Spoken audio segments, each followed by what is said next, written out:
Yo, man. What's your YouTube, man? Show boy, man. Count us, AK missing that period, boy. Look. Today, man, we got how a zero-star recruit became an NBA superstar. If you're new, man, hit that like button, subscribe, and share, man, and let's get into this video. From a small-town zero-star recruit to the most electrifying player in the NBA today, this is the story of Ja Morant.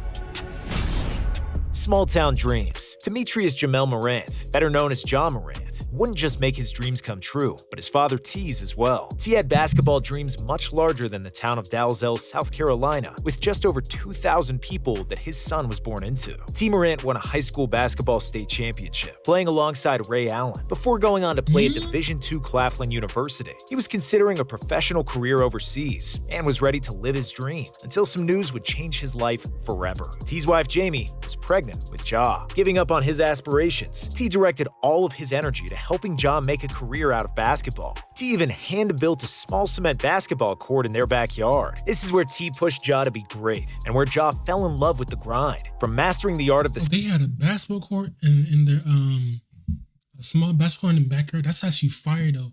You can go hoop in that backyard, you feel me? Step-back jumper to doing tire jumps with tractor tires. The two would spend hours at a time working on Ja's skills and athleticism. Looking back on the sacrifice, Ja said, "Instead of going to play basketball, he stayed to raise me. That's my motivation. I'm living my dream and his dream right now." Ja had to work that much harder to achieve this because his physical stature didn't scream at future NBA player. In fact, Ja stood at just 5'9" as a freshman in high school, so he actually didn't suit up for the varsity basketball team until his sophomore year. He also didn't play for a well-known AAU circuit growing up. Ja played with the South Carolina Hornets, a small grassroots team based in Columbia, South Carolina, that lacked the backing of a major shoe company that other top AAU teams had. But he was teammates with Zion Williamson for a season, which provides for some crazy throwback photos. Yeah, see?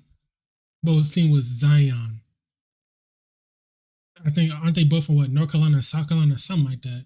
That almost seem fake, and I'm sure plenty of lobs from Ja to Zion back then. Diamond in the rough. While the infamous saying is, curiosity killed the cat, curiosity led to Ja getting discovered. Even though Ja was coming off a season in which he received all-state honors as a junior in high school, he was not being recruited by colleges. The summer before his senior year, Ja was a late addition to a camp put on by Chandler Parsons' AAU program. Murray State assistant basketball coach James Kane was there scouting a different player at the time. Kane ventured down a hallway in pursuit of the concession stand, and as he was eating his Doritos and sipping on a soda, Kane heard balls bouncing in an auxiliary gym. So out of curiosity, he decided to take a peek. He was immediately taken aback by Ja's play in a game of 3-on-3 and said it only took a few minutes to realize Ja was special. Kane was so impressed with what he saw that he had Murray State's head coach Matt McMahon drive up to the camp to personally witness Ja in action. McMahon quickly agreed with Kane's assessment, so Murray State's recruitment of Ja began. When it came time to offer a scholarship, Ja was so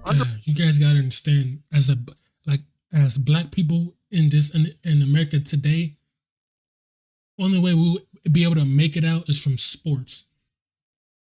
And at least all you need is just one chance.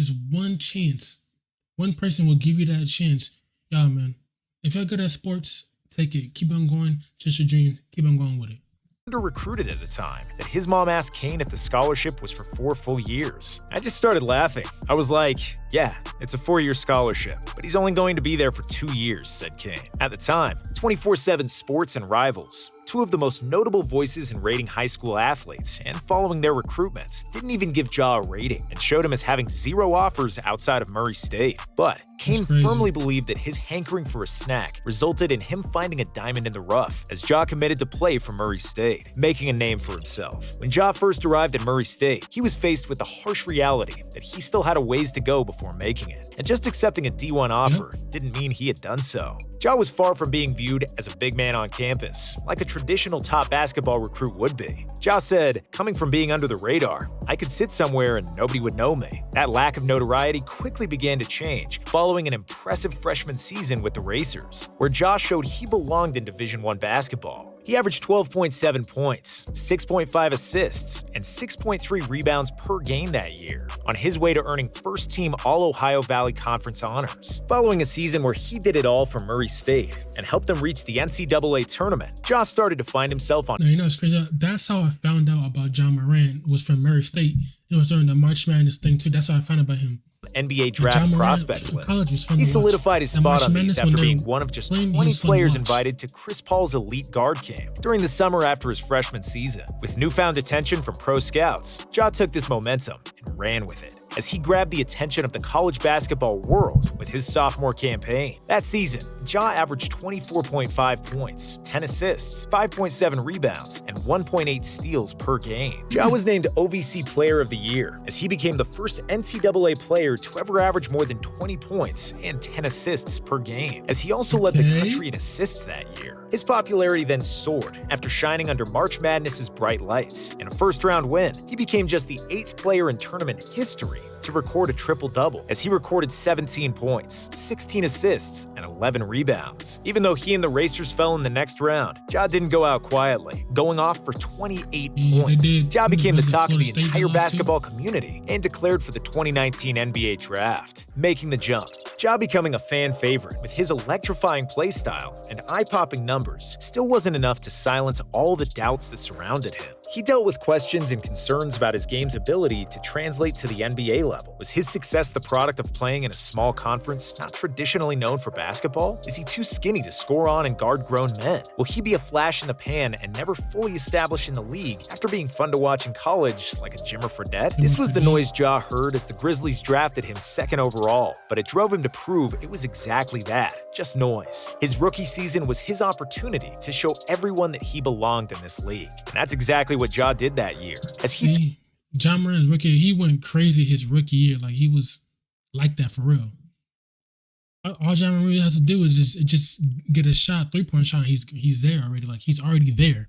Took home the NBA Rookie of the Year award. He averaged 17.8 points, 7.3 assists, and 3.9 rebounds per game, leading all rookies in assists and total points scored. While Ja demonstrated that he can achieve personal success in the league and was tremendously talented, the conversation shifted to his ability to lead and turn an entire franchise around. With the conclusion of Ja's rookie season, the Grizzlies missed the playoffs for a 3rd straight year with an 89-148 record. Ja's 2nd season in the league was nearly identical to his first, as he again averaged around 20 points, 7 assists, and 4 rebounds per game. The difference? Ja carried Memphis to the playoffs. And to say he carried them is not a stretch. In the newly implemented play-in tournament, Ja put up 35 points, 6 rebounds, and 6 assists in an overtime win over the Warriors that gave the Grizz the 8th and final spot in the playoffs. Then they stunned everyone by taking Game 1 on the road against the top-seeded Jazz. Ja followed up that win by exploding. I'm sorry, but that Jazz team was frauds.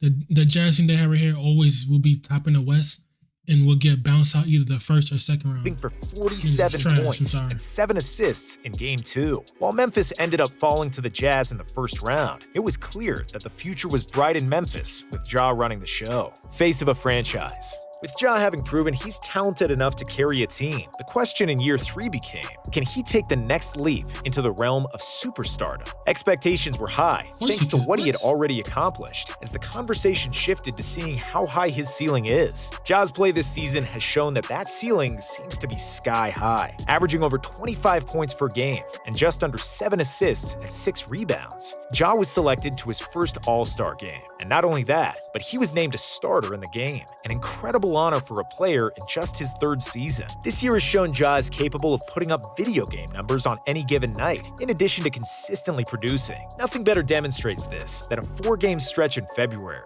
Against the Trailblazers, Ja tied his career high of 44 points, scoring 20 in the 4th quarter, while adding in 11 assists for the game. Then, following a tough close loss to the Timberwolves in the Grizzlies' next game, Ja responds by setting his